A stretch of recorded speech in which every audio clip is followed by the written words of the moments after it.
अस्सलाम वालेकुम, कैसे हैं आप सब? ठीक-ठाक हैं? तो आज जो है वो मैं अपना व्लॉग स्टार्ट कर रही हूँ। सुबह से शाम तक की जो है मेरी रूटीन थी, वो मैं आपके साथ शेयर करूँगी। तो यही ज़्यादा आपको जो है वो कुकिंग नज़र आएगी, क्योंकि सर्दियों में आपको पता है कि ज़्यादा काम जो है वो करने को दिल नहीं करता, ज़्यादा काम होता ही नहीं है। सफाई वगैरह करने से तो बंदे को इस तरह से, जिस तरह से ना हाथ बंदे के जाम हुए पड़े हैं, बिल्कुल काम जो है वो होता ही नहीं है। जैसे ना वो शेलो हो जाते हैं ना हाथ, तो वैसे हाथ हुए पड़े हैं। तो ना तो काम करने को दिल करता है, धूप वगैरह निकल नहीं रही, तो बहुत जो है ना वो मुश्किल है। इस दफ़ा की सर्दियाँ पता नहीं ज़्यादा मुश्किल है, ये हर दफ़ा ही ऐसे होता है और हम भूल जाते हैं कि हम ये मसलन हमें ऐसा लगता है कि इस दफ़ा की सर्दियाँ जो है वो ज़्यादा मुश्किल है। लेकिन फ़िलहाल जो है वो मुझे तो ऐसा ही लग रहा है कि इस दफ़ा की सर्दियाँ जो है वो काफ़ी मुश्किल है। और फिर बच्चे के साथ सब कुछ मैनेज करना सर्दियों में बहुत मुश्किल हो जाता है। लेकिन ख़ैर जो है वो चल रही हैं, बस जैसे भी है, जो रूटीन है वो मैं आपके साथ शेयर करूँगी। ज़्यादा जो है वो आपको कुकिंग कुकिंग ही नज़र आएगी, क्योंकि यही कुछ हो रहा है बस। तो बाकी सफाई वगैरह जो है वो तो हो ही नहीं ना रही। और यहाँ पे जो है वो मैं बना रही थी सुबह-सुबह साग वाले पराठे। सर्दियों में जो है वो साग वाले पराठे आपको पता है काफ़ी मज़े के लगते हैं। तो पराठे जो भी मसलन इसमें वैरायटी हो, आलू वाले पराठे, मूली वाले पराठे, इसके अलावा सब्ज़ी वाले पराठे, तो जो भी पराठे जो हैं वो बनाए तो वो सर्दियों में जो है वो काफ़ी मज़े के लगते हैं। मेरे ख़्याल में सर्दियों में जो है ना ये पराठे खाने का ही ज़्यादा मसलन मज़ा होता है। यानी कि खाने जो है वो सर्दियों में हम काफ़ी ज़्यादा जो है वो खा सकते हैं। क्योंकि गर्मियों में तो जो है वो आपको पता है रोटी भी खाना इतना मुश्किल लगता है और रोटी खाने को भी दिल नहीं कर रहा होता। ये होता है कुछ बस ना ठंडा सा मिल जाए, कोई ठंडी सी चीज़ जो है वो हम खा लें। लेकिन सर्दियों में जो है वो ऐसी चीज़ें बंदा शौक से आराम से जो है वो खा लेता है। तो साग जो है वो मैंने खुद नहीं बनाया था, ये सुबह-सुबह जो है वो अभी हम सो ही रहे थे, तो मेरे जेठ जो है वो साग लेके आए, तो उन्होंने कहा कि वैसे मेरी जेठानी ने बनाया था साग, तो उन्होंने भेजा। तो वही जो है वो फिर मैंने कहा चले मैं इसके ना पराठे बना लेती हूँ। वैसे जो है वो इस तरह से जो साग तड़क के मुझे तो बड़े मज़े का लगता है कि, लेकिन रुमैसा जो है ना वो नहीं इतने शौक से खाती। तो फिर मैंने जो है ये साग वाले पराठे बना लिए थे, तो वो माशाल्लाह उसने जो है वो शौक से खा लिए। और फिर उसके बाद जो है ये थोड़ा बहुत काम था तो वो मेरा करने वाला था। तो थोड़ी-सी चीज़ें जो हैं वो इस तरह से फिलिंग करने वाली थी, तो वो मैंने फिर करके रखी। अच्छा, ये जो है ना ये मैंने स्पूफ़ बनाया था, जो मैंने आपके साथ मेरे ख़्याल में पहले लास्ट एक वीडियो में मैंने शेयर किया था। तकरीबन 3-4 व्लॉग पीछे जो है वो मैंने आपके साथ शेयर किया था। मैंने ना मसलन चाय में जो है वो स्पूफ़ डाल रही थी, तो उसमें जो है ये मैंने आपके साथ शेयर किया था। ये ना मैंने इसमें ड्राई फ्रूट्स डाले हैं। एक तो इसमें मैंने डाला है अखरोट, बादाम, और इसके अलावा भुने हुए चने, और इसके अलावा जो है वो हमने इसमें डाले हैं सिर्फ़ बस अखरोट, बादाम और भुने हुए चने हैं, और इसके अलावा मिश्री है। तो बस जो है ना ये मसलन थोड़ी-सी चीज़ें हैं, ज़्यादा मसलन हमने इसमें नहीं डाली। बाकी आपकी अपनी मर्ज़ी है, अगर आप कुछ और भी सूंड का पाउडर या इस तरह से कुछ भी अगर आप डालना चाहें, आप अपनी मर्ज़ी से डाल सकते हैं। क्योंकि रुमैसा जो है ना वो फिर बड़ी मुश्किल से जो है वो खाती, पहले भी उसको जो है ना वो बड़ा होता है कि वो ऐसी चीज़ें जो है ना वो खाती नहीं है। लेकिन उसी के लिए जो है वो मैंने बनाया था। अगर आपके बच्चे जो है ना वो स्कूल जाते हैं ना, तो उनके लिए ये चीज़ बहुत ही आज़मूदा, हाँ सॉरी, इसमें सौंफ भी डाली थी। ये 5 चीज़ें जो हैं वो हमने डाली हैं।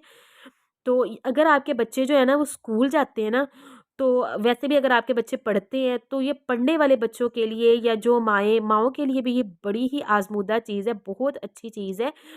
तो अगर मसलन आप नज़र वग़ैरह का कोई काम करती हैं, या वैसे भी बच्चों को जब आप सँभालती हैं, बच्चों को पढ़ाती हैं, यानी कि बच्चों को घर में होमवर्क तो वग़ैरह तो हमने करवाना ही होता है। तो ये दिमाग के लिए, नज़र के लिए बहुत अच्छा-सा एक सफ़ूफ जो है ना तैयार होता है। आप इस तरह से बना के उसको मसलन कूट के और बारीक जो है वो इस तरह से पीस के, छान के, और उससे जो है वो इस तरह से आप जार में भर के रख लें। बच्चों को शाम को जो है वो दूध के साथ आप सिर्फ़ 2 चम्मच खिला दें, तो बड़े जो है वो शौक से अच्छे से जो है ना वो बच्चे खा लेंगे। कोई इतना ख़ास जो है वो बच्चे तंग नहीं करेंगे। लेकिन आम तौर पे जो है वो बच्चे ऐसी चीज़ें खाते नहीं हैं। अगर आप इस तरह से जो है वो बिल्कुल बारीक उनको पीस के, छान के अगर उनको खिलाएँगे ना, तो वो खा लेंगे। तो ये जो है ना वो बड़ी अच्छी चीज़ है। तो आप सर्दियों में जो है ये बच्चों को लाज़मी खिलाइएगा। तो गर्मियों में भी वैसे ये चीज़ें खाई जाती हैं, लेकिन गर्मियों में आपको पता है ड्राई फ्रूट्स वग़ैरह इतने खाए नहीं जाते। तो सर्दियों में जो है वो आप इस तरह से बच्चों को दे सकते हैं। और उसके बाद जो है वो मैंने जार चेंज किया था, उसमें छोटे जार में जो है वो मैंने वो भर के रख दिया था, क्योंकि ये शीशे वाला जार जो है ना, इसमें मैं हमेशा वही भर के, मसलन कुकीज़ वगैरह जब मैं लेके आती हूँ ना, बिस्किट वगैरह, केक वगैरह, तो वो मैं इसमें भर के रखती हूँ। लेकिन ये उस दिन जो है वो हस्बैंड ने डाल के रखा था। उस दिन तैमिया काफ़ी ज़्यादा रो रही थी, तंग कर रही थी, तो मैं जो तैमिया को संभाल रही थी, तो हस्बैंड ने कहा चले मैं इसमें जो है ना ये फिल कर देता हूँ। तो उन्होंने फिर ये ऐसे किया कि उन्होंने दूसरे वाले जार में जो है ना, ये उस वक्त खाली था, अभी बिस्किट केक वगैरह लाने थे, तो हस्बैंड ने जो है वो इसमें भर के रख दिया। तो फिर मैंने मसलन उनसे कहा, मैंने कहा कि क्या आपने मसलन इसमें तो मैं ये बिस्किट डालती हूँ इस तरह से, तो उन्होंने कहा चलो फिर अब खुद ही कर लेना। तो वो फिर जो है वो मैंने चेंज कर दिया, वो फिर दूसरे डिब्बे में मैंने वो स्पूफ भर के रख दिया, और इसको जो है वो साफ़ करके फिर मैंने इसमें जो है वो बिस्किट वगैरह डाल दिए। और इसके बाद जो है पास्ता, थोड़ी बहुत चीज़ें यानी कि मैं लेके आई थी, इस तरह से खुला पास्ता लेके आई थी, और अंडे वगैरह मसलन रखने थे, तो वो जो है वो थोड़ी बहुत चीज़ें जो है वो मैंने रख दी। और बिस्किट जो है ना वो इतने ज़्यादा मसलन मैं नहीं लाती, बस थोड़े से जो है वो मैं इस तरह से ला के ना रख लेती हूँ। तो अगर ज़्यादा मसलन लेके आए ना, तो फिर वो फिर भी जो है ना वो सोगी हो जाते हैं। तो 5 से 6 दिन के लिए जो है वो इस तरह से हम अगर एयर टाइट जार में हम भर के रख लें ना, तो कोई मसलन उसका नहीं इतना होता, वो आराम से जो है वो यानी कि गुजर जाते हैं ना, उसे इतने दिन जो है वो आराम से गुजर जाते हैं आपके। और यहाँ पे जो है वो मैं बना रही थी, फिर मैंने शाम में जो है सालन बनाया था आलू मटर का। तो आजकल जो है वो रमैसा कुछ छुट्टियाँ हैं, तो इतना नहीं मसलन ना होता कि दोपहर को ही मैंने सालन वगैरह बनाना है, क्योंकि नाश्ता भी आजकल लेट हो रहा होता है। तो फिर आराम से जो है वो आहिस्ता आहिस्ता मैं सारे काम करती हूँ। तो यहाँ पे जो है वो शाम का टाइम था, तो यहाँ पे मैं बना रही थी आलू मटर का सालन। सर्दियों में आपको पता है आलू मटर जो है वो इस तरह की सब्जियां जो है वो काफ़ी मज़े की लगती है। आलू मटर का सालन जो है वो काफ़ी मज़े का बना था। और साथ साथ जो है वो तैमिया थी हमारे पास, कभी उसको मैं उठा रही थी और कभी जो है वो उसको रमैसा उठा रही थी। तो उसको सर्दियों की वजह से ना वो मोटे कंबल में मैं उसको लपेट के रखती हूँ, तो वो कंबल में जो है वो रमैसा से काफ़ी मुश्किल हो जाता है उठाना। तो फिर मैं इसी तरह से करती हूँ, मसलन उसको किचन में अपने साथ कोई भी मैं काम कर रही हूँ, साथ अपने उसको ले आती हूँ। वैसे भी आपको पता है जब इस तरह का मौसम हो ना, छोटे बच्चे अंदर बड़ा तंग होते हैं, उनको ये होता है कि हमें थोड़ी-सी जो है वो खुली आबो-हवा में हमें यानी कि बाहर दिखाएँ आप इस तरह से। जैसे पहले जो है वो धूप निकल आती थी, मैं उसे छत पे लेके चली जाती थी ऐसे, तो अब वो नहीं हो रहा। तो वो काफ़ी ज़्यादा जो है ना वो अंदर तंग हो जाती है। तो फिर जब मैं किचन में काम कर रही हूँ ना, तो मैं वहाँ पे उसे ले आती हूँ, ताकि जो है वो थोड़े से जब मैं उसको उठा के काम करती हूँ ना, तो फिर वो बड़ी खुश रहती है।